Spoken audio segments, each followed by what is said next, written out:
الحمد لله وكفى والصلاة والسلام على عباده الذين اصطفى. قال الله تبارك وتعالى في كلامه المجيد والفرقان الحميد. بسم الله الرحمن الرحيم. إن عدة الشهور عند الله 12 شهرا في كتاب الله يوم خلق السماوات والأرض منها 4 حرم. اللہ رب العزت جل شانہ و عمن والہ نے قرآن عظیم فرقان حمید کے اندر ارشاد فرمایا، بے شک اللہ کے نزدیک مہینوں کی گنتی 12 ہے. جب سے اس نے آسمان اور زمین بنائے ہیں تب سے 4 حرمت والے مہینے ہیں. ان 4 حرمت والے مہینوں میں نمبر 1 رجب المرجب شریف کا مہینہ، یہ جو ابھی شروع ہے. نمبر 2 محرم الحرام شریف کا مہینہ. نمبر 3 ذی قعدہ شریف کا مہینہ. نمبر 4 ذی الحجہ شریف کا مہینہ. اب یہ حرمت سے مراد کیا ہے؟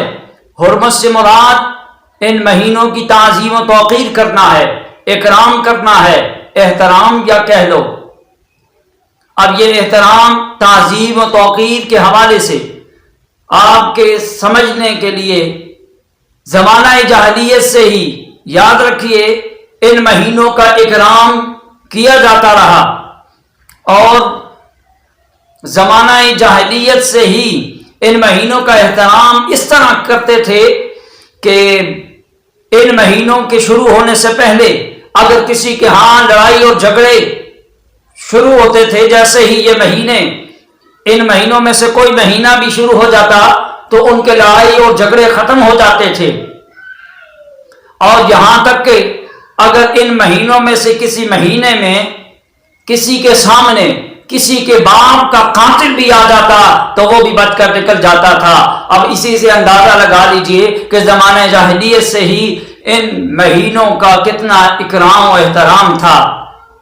تو جب اللہ رب العزت جل شانہ و عمن والہ نے ان حرمت والے مہینوں کی حرمت کو بیان کیا، ان کا احترام، ان کی توقیر و تعظیم کا ذکر فرمایا، تو ایک مسلمان کے لیے کس قدر ضروری ہو گیا کہ ان مہینوں کا احترام کیا جائے، اکرام کیا جائے، ان مہینوں کی تعظیم کی جائے. اور ان مہینوں کی تعظیم کیا ہے، ان کا اکرام کیا ہے، ان مہینوں کے حوالے سے اللہ رب العزت نے کیا ارشاد فرمایا؟ تو خود ارشاد باری تعالی ہے، فرمایا فلا تظلموا فیہن انفسکم، تم میں سے کوئی بھی ان مہینوں میں اپنی جان پر ظلم مت کرے. تو اپنی جان پر ظلم کرنے سے مراد کیا ہے؟ مفسرین بیان کرتے ہیں کہ اپنی جان پر ظلم کرنا اللہ کی نافرمانی کرنا ہے، گناہ کا کام کرنا ہے، گناہ کے کام کا مرتکب ہونا ہے. تو کون نہیں جانتا کہ جھوٹ بولنا گناہ کبیرہ ہے، بڑا گناہ ہے، اور ایسا گناہ ہے کہ قرآن بیان کرتا ہے لعنت اللہ علی الکاذبین، جھوٹوں پر اللہ کی لعنت ہو. اور کون نہیں جانتا کہ غیبت کرنا گناہ کا کام نہیں؟ کون نہیں جانتا کہ دوسروں کی عزت پر کھیلنا، دوسروں کی عزت کو اچھالنا، مسلمان کو حقیر جاننا، یہ گناہ کے کام نہیں؟ کون نہیں جانتا کہ نماز کا نہ پڑھنا، نماز کا ادا نہ کرنا یہ گناہ کا کام نہیں، یہ اللہ کی نافرمانی نہیں؟ اللہ رب العزت نے قرآن عظیم کے اندر نماز کے نہ پڑھنے والے کے حوالے سے جو ارشاد فرمایا سنیے. 29واں پارہ سورۃ المدثر، ارشاد باری تعالی ہے فی جنات یتساءلون، جنتی لوگ پوچھیں گے، سوال کریں گے. کس سے سوال کریں گے؟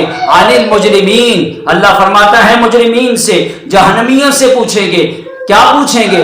ما سلککم فی سقر، تمہیں کس عمل نے، کس سبب نے، کس وجہ نے یہاں پہ داخل کر دیا، یہاں پہ پہنچا دیا؟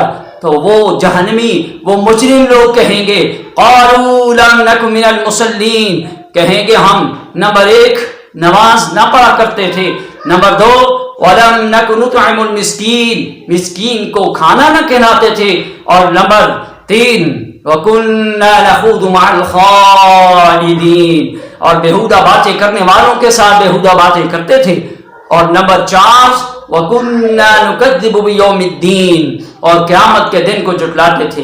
اب یہ 4 باتیں اللہ نے جہنمیوں کی بیان کی، اور اسی سے پتہ چلا یہ 4 باتیں میرے اللہ کو بڑی ہی ناپسندیدہ ہیں۔ نمبر 1 نماز کا نہ پڑھنا، نمبر 2 مسکین کو کھانا نہ کھلانا، اور نمبر 3 بےہودہ باتیں کرنے والوں کے ساتھ بےہودہ باتیں کرنا، اور نمبر 4 قیامت کے دن کو جھٹلانا۔ اب آئیے بےہودہ باتیں کرنے والوں کے ساتھ بےہودہ باتیں کرنے سے مراد کیا ہے؟ غیبت کرنے والوں کے ساتھ غیبت کرنا، الزام دوسروں پر لگانے والوں کے ساتھ مل جانا، اور ظلم کرنے والوں کے ساتھ شامل ہو کر ظلم کی باتیں کرنا اور ان کے ساتھ شامل ہو جانا، یہ سب بےہودہ باتیں، اسلام کے خلاف باتیں کرنے والوں کے ساتھ شامل ہو جانا، یہ سب بےہودہ باتیں کرنے والوں کے ساتھ شامل ہو جانا ہے۔ اور اسی طرح بےہودہ باتیں جو ہیں وہ جتنی بھی اللہ کی نافرمانی کی باتیں ہیں، سبھی کو اگر میں کہوں بےہودہ باتیں ہیں تو غلط نہ ہوگا۔ تو یہ بےہودہ باتیں جہنمیوں کی باتیں اللہ کو بڑی ہی ناپسندیدہ ہیں۔ تو یہ 4 جو جہنمیوں کے کام اللہ نے بیان کیے، اللہ ان سے ہمیں محفوظ فرمائے، نماز کا پابند بنائے، مسکین کو کھانا کھلانے والا بنائے، اور بےہودہ باتیں کرنے والوں سے بچائے، اور خود بھی بےہودہ باتیں کرنے سے ہم بچتے رہیں، غیبت سے بچیں، چغلی سے بچیں، لڑائی اور جھگڑے اور فساد کی باتوں سے بچیں، اور قیامت کو جھٹلانے سے بھی اللہ تعالی ہمیں محفوظ رکھے۔ اور اگر ان 4 جو جہنمیوں کی باتیں ہیں ان سے ہم نہ بچیں تو پھر یہ اللہ کی نافرمانی ہے، اور اللہ کی نافرمانی گناہ کا کام ہے، اور گناہ کا کام اپنی جان پر ظلم کرنا ہے، اور اپنی جان پر ظلم کرنے سے اللہ رب العزت نے فرمایا فلا تظلموا فیہن انفسکم، حرمت والے مہینوں میں اپنی جان پر ظلم نہ کیجیے۔ اور کیا ہی خوب ہو، کیا ہی اچھا ہو کہ ہماری زندگی کا نقشہ یوں ہو جائے کہ مصور دیکھنا، اے تصویر بنانے والے مصور دیکھنا، تصویر میری جو بنائی ہو، ادھر حکم الہی ہو، ادھر گردن جھکائی ہو۔ اللہ رب العزت سے دعا ہے کہ حرمت والے مہینوں کی اللہ ہمیں حرمت کی پاسداری نصیب فرمائے۔ یہ رجب شریف کا مہینہ حرمت والے مہینوں میں شامل ہے۔ اللہ تعالی ہم سبھی کو یہ فرمان الہی کو سمجھنے کے ساتھ ساتھ اس کے اوپر عمل کی بھی توفیق عطا فرمائے۔ السلام علیکم ورحمۃ اللہ وبرکاتہ۔ ہمارے اس اسلامی یوٹیوب چینل کو سبسکرائب، لائک، شیئر ضرور کیجیے گا تاکہ آپ کے ذریعے سے دوسروں تک اسلام کا پیغام پہنچ سکے۔